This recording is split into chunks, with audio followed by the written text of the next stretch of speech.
Hi, നമസ്കാരം കൂട്ടുകാരെ. എല്ലാവർക്കും കവീസ് ഹോം മേക്കിങ്ങിലേക്ക് വീണ്ടും സ്വാഗതം. ഇന്ന് വിജയദശമി ആയതുകൊണ്ട് എല്ലാവർക്കും എൻ്റെയും എൻ്റെ കുടുംബത്തിൻ്റെയും വിജയദശമി ആശംസകൾ. അപ്പോൾ നമുക്കിന്നൊരു സരസ്വതി മന്ത്രത്തോടു കൂടി ഈ വീഡിയോ തുടങ്ങാമെന്ന് ഞാൻ വിചാരിക്കുകയാണ്.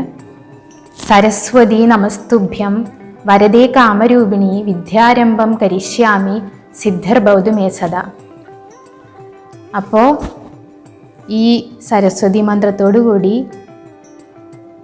നമ്മുടെ വിദ്യാരംഭം കുറിക്കുന്ന എല്ലാ പിഞ്ചോമനകൾക്കും സരസ്വതി ദേവിയുടെ കടാക്ഷം ഉണ്ടാവട്ടെ എന്ന് ഞാൻ ആഗ്രഹിക്കുകയാണ്, ഞാൻ ആശംസിക്കുകയാണ്. അതുപോലെ തന്നെ അവരുടെ ഈ ദിവസത്തിൽ ഞാനൊരു സ്വീറ്റ് റെസിപ്പിയാണ് ഉണ്ടാക്കുന്നത്. ഇതെൻ്റെ കുട്ടിക്കുറുമ്പന്മാർക്കും കുറുമ്പികൾക്കും ഞാൻ ഡെഡിക്കേറ്റ് ചെയ്യാണ്. അപ്പോൾ നമുക്ക് റെസിപ്പിയിലേക്ക് പോകാം. അപ്പോൾ റവ ലഡ്ഡു ഉണ്ടാക്കാൻ വേണ്ടിയിട്ട് ഞാൻ ആദ്യം നല്ല ചുവട് കട്ടിയുള്ള ഒരു ചീഞ്ചട്ടി വെച്ചിട്ടുണ്ട്. അതിലേക്ക് 2 ടേബിൾ സ്പൂൺ നെയ്യ് ഇടണം. അത്യാവശ്യം ശരിക്കും 2 ടേബിൾ സ്പൂൺ തന്നെ ഇടണം കേട്ടോ. നെയ്യിലൊരു കുറവൊന്നും കാട്ടരുത്, എന്നാലാണ് നമ്മുടെ റെസിപ്പിക്ക് ടേസ്റ്റ് ഉണ്ടാവുള്ളൂ. അപ്പോൾ 2 ടേബിൾ സ്പൂൺ നെയ്യിട്ടുണ്ട്. ഇനി ഇതിലേക്ക് അണ്ടിപ്പരിപ്പ് ചെറിയ കഷ്ണങ്ങളാക്കി നുറുക്കിയത് ഇടുകയാണ്. അണ്ടിപ്പരിപ്പിനൊന്നും ഞാൻ കണക്ക് പറയണില്ല. അണ്ടിപ്പരിപ്പിനും അതേ മുന്തിരിക്കും അതേ, നമുക്ക് എത്രയ്ക്ക് ഇഷ്ടമുണ്ടോ നമുക്ക് അത്രയ്ക്ക് ഇടാം. നമ്മുടെ ടേസ്റ്റിനനുസരിച്ചാണ് ഡ്രൈ ഫ്രൂട്ട്സ് ചേർക്കേണ്ടത്. അണ്ടിപ്പരിപ്പിൻ്റെ നിറം ഒന്ന് ചെറുതായിട്ട് മാറുമ്പോഴേക്കും നമുക്ക് അതിലേക്ക് മുന്തിരി ഇടാം.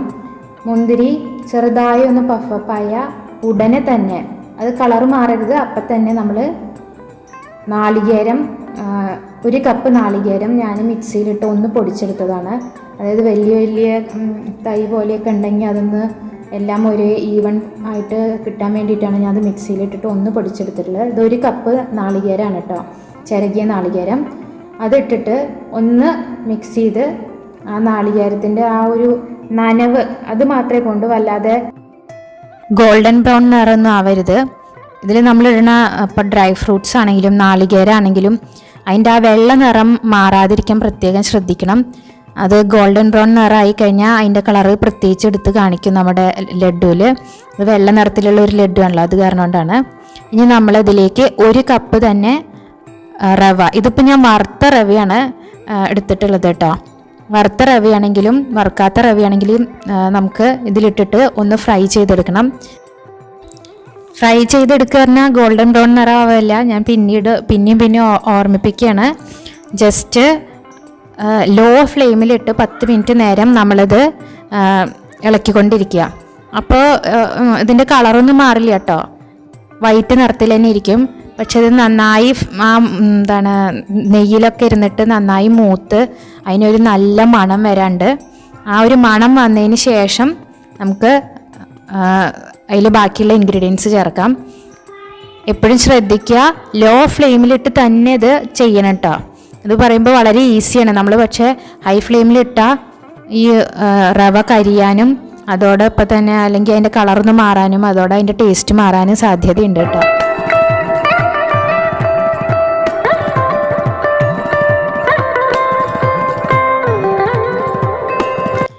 അപ്പോൾ റവ നന്നായി വറുക്കുകയാണ്. ഇപ്പോൾ ഏകദേശം ഒരു 10 മിനിറ്റ് ആവാറായിട്ടുണ്ട്. ഞാൻ വളരെ ലോ ഫ്ലെയിമിലിട്ടിട്ടാണ് റവ ഫ്രൈ ചെയ്യണത്. ഒരു നല്ല മണമൊക്കെ വന്നു തുടങ്ങിയിട്ടുണ്ട്. ഇനി നമുക്കിതിലേക്ക് 1/4 കപ്പ് പഞ്ചസാര ഇടാം. ഈ 1/4 കപ്പ് പഞ്ചസാര ഞാൻ 1/4 കപ്പ് പഞ്ചസാര കപ്പിലെടുത്തിട്ട് അത് ഞാൻ പൊടിച്ചെടുത്തതാണ് കേട്ടോ. അല്ലാണ്ട് പൊടിച്ച പഞ്ചസാര 1/4 കപ്പ് എടുക്കരുത്. പിന്നെ വേണമെന്നുണ്ടെങ്കിൽ ഇത് 1 കപ്പ് തന്നെ നമുക്ക് പഞ്ചസാര എടുക്കാം. നമ്മുടെ ടേസ്റ്റിനനുസരിച്ചിട്ട് പഞ്ചസാര ചേർക്കുക. 1 കപ്പ് ആകുമ്പോൾ അത്യാവശ്യം നല്ല മധുരം ഉണ്ടാവും. നേരെ മറിച്ച് 1/4 കപ്പ് ആകുമ്പോൾ അത്രയ്ക്ക് ഉണ്ടാവില്ല. അപ്പോൾ കുഞ്ഞു കുട്ടികൾക്കൊക്കെ ആണെങ്കിൽ വേണമെങ്കിൽ നമുക്ക് 1 കപ്പ് പഞ്ചസാര തന്നെ എടുക്കാം. ഇനി ഈ പഞ്ചസാര ഈ ഇതിലേക്ക് നന്നായി ഇളക്കി യോജിപ്പിച്ച് എടുക്കാം. പഞ്ചസാരയിൽ വല്ല കട്ടയൊക്കെ ഉണ്ടെങ്കിൽ നന്നായി ഉടച്ചതിൽ ചേർക്കുക കേട്ടോ.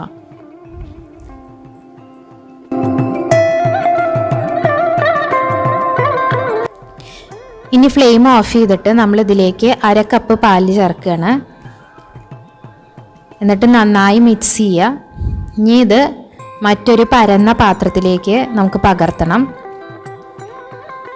ഇതിലിപ്പോൾ നമ്മൾ 1/2 കപ്പ് പാലാണ് ചേർത്തിട്ടുള്ളത്. അത് കാരണം കൊണ്ട് ഇത് ഒരു ഇത്തിരി ലൂസായിട്ടുള്ള രീതിയിലാണ് വരിക. നമ്മൾ പുറത്ത് ബേക്കറിയിൽ നിന്നൊക്കെ കിട്ടുന്ന റവ ലഡു എന്ന് വെച്ചാൽ നല്ല ഹാർഡായിട്ടായിരിക്കും ഉണ്ടാവുക.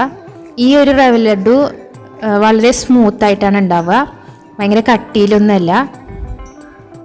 നമ്മൾ ഇതിലേക്ക് ആവശ്യത്തിനുള്ള ഏലക്കായ പൊടിച്ചത് ചേർക്കുകയാണ്. ഓരോരുത്തർക്ക് എത്ര താല്പര്യം ഉണ്ടോ അതിനനുസരിച്ച് ചേർക്കുക. ഞാനിപ്പോൾ ഒരു 1/4 ടീസ്പൂണൊക്കെ ചേർത്തിട്ടുള്ളൂ. നല്ല മണം വേണമെന്നുണ്ടെങ്കിൽ നിങ്ങൾക്ക് എത്ര താല്പര്യം ഉണ്ടോ അതിനനുസരിച്ച് ചേർക്കാം. ഇനി അത് നന്നായി ആ ഏലക്കായയുടെ പൊടി അതിൻ്റെ മണം എല്ലാത്തിലും എത്താൻ വേണ്ടി നന്നായി അതൊന്ന് മിക്സ് ചെയ്യുക. അതുപോലെ തന്നെ ആ കയ്യിലുകൊണ്ട് അത് നന്നായി ഒന്ന് അലർത്തിയിടുക. ആ നല്ല ചൂടുള്ള ഇതാണല്ലോ, അതൊന്ന് ചൂടൊന്ന് ആറട്ടെ. എന്നിട്ട് നമ്മുടെ കൈ കൊണ്ട് അത് തൊടാൻ പറ്റുന്ന പാകമാകുമ്പോൾ മാത്രം എടുത്താൽ മതി. പെട്ടെന്ന് തന്നെ അത് ചൂടാറും കേട്ടോ. ഇനി നമുക്ക് ലഡുവിനുള്ള ഉണ്ട പിടിക്കാം. ഇതിൻ്റെ കണക്കും അതെ, ഉരുള എത്ര വലിപ്പം വേണമെന്നുണ്ടെങ്കിൽ അതിനനുസരിച്ച്. ഇനി റൗണ്ടല്ല ഒരിത്തിരി കുഴൽ പോലെയോ ഇങ്ങനെ വേണമെങ്കിൽ നമുക്ക് ഉരുട്ടാം കേട്ടോ. ഒന്നൊരു പ്രശ്നമുള്ള കാര്യമില്ല. ലഡു ആയതുകൊണ്ട് വട്ടത്തിൽ ഉരുട്ടേണ്ടതാണ് നല്ലത്. അപ്പോൾ നമുക്കിതെല്ലാം ഉരുട്ടിയെടുക്കാം.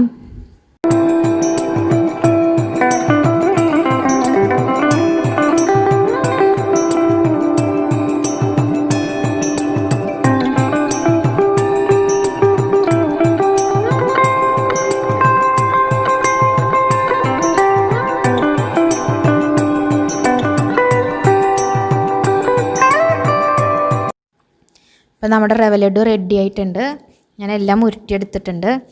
നമ്മൾ ഇത് ഇങ്ങനെ ഉരുട്ടിയെടുക്കുമ്പോൾ ഒരു ഇത്തിരി വെള്ളത്തോട് പോലെ നമുക്ക് തോന്നും. പക്ഷേ നമ്മൾ ഉരുട്ടിയെടുത്തതിന് ശേഷം കുറച്ച് നേരം ഇത് ഫ്രിഡ്ജിൽ വെച്ചാൽ മതി. ഞാനിതിപ്പോൾ ഒരു 1-2 മണിക്കൂർ ഞാനിത് ഫ്രിഡ്ജിൽ വെച്ചിട്ടുണ്ട്. എന്നിട്ടെടുത്തതാണിത്. നല്ല സോഫ്റ്റായിട്ടാണ് ഈ ലഡു ഇരിക്കുന്നത്. നമുക്ക് കടിച്ച് കഴിക്കാനൊന്നും വലിയ ബുദ്ധിമുട്ടുണ്ടാവില്ല. നേരെ മറിച്ച് നമുക്ക് കടകളിൽ നിന്നൊക്കെ കിട്ടുന്ന ലഡു ഇതുപോലെ ആയിരിക്കില്ല. വളരെ ടേസ്റ്റിയാണ്. നിങ്ങളിത് ഉണ്ടാക്കി നോക്കണം. അത്ര ടേസ്റ്റുള്ളൊരു ലഡുവാണ് കേട്ടോ അത്. ഇത് ഞാൻ പറഞ്ഞല്ലോ, ഇത് അതിൻ്റെ സ്മൂത്ത്നെസ് കൂടുതലും അതിൽ നമ്മൾ 1/2 കപ്പ് പാലൊഴിക്കുന്നത് കൊണ്ടാണ്. ഇനി നിങ്ങൾക്ക് ഇത്തിരിയും കൂടിയും കട്ടിയിൽ ലഡു വേണമെന്നുണ്ടെങ്കിൽ 1/4 കപ്പ് പാലൊഴിച്ചാൽ മതി. അപ്പോൾ എല്ലാവരും വീഡിയോ കണ്ടു ഇഷ്ടപ്പെട്ടു എന്ന് വിചാരിക്കുന്നു. നിങ്ങളുടെ വിലയേറിയ അഭിപ്രായങ്ങൾ കമൻറ്റ് ബോക്സിൽ ഇടാൻ മറക്കരുത്. അപ്പോൾ മറ്റൊരു പുതിയ വീഡിയോ ആയിട്ട് നമുക്ക് വീണ്ടും കാണാം. ബായ്.